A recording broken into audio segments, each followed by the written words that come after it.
Bir nəfər var, yazıb ki, icbari tibbi sığorta ilə MRT müayinəsindən keçməyə çalışdım. Növbəm 811-ci idi. Özü də ağır xəstəlikdən əziyyət çəkir. Biri var, belində ağrı var, 3-5 gün insan dözər, ağrı kəsici istifadə eləyər. Bir də var, onkoloji xəstəsən. Bu sözləri aparıcı Mehman Rəsulov xəbər ertəsi proqramında deyib. O, dövlət xəstəxanasındakı növbədən şikayətlənib. İcbari sığorta ilə həmin xəstəni özəl bir xəstəxanaya yönləndirə bilərlər. Mən inanmıram ki, hansısa özəl xəstəxanada sən növbədə 811-ci adam olasan.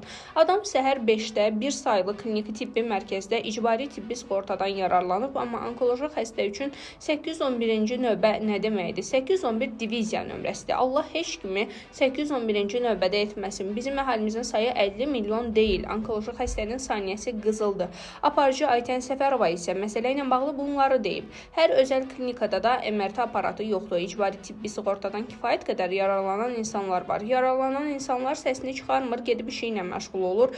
Bir çoxumuz ağız-burun büzürük. Amma inanın ki, növbədə 900-cü adamlar da var. Mədə, bağırsaq, beyin xəstələri də var. Onlar da xəstələrinə görə MRT aparatı üçün növbə gözləyir.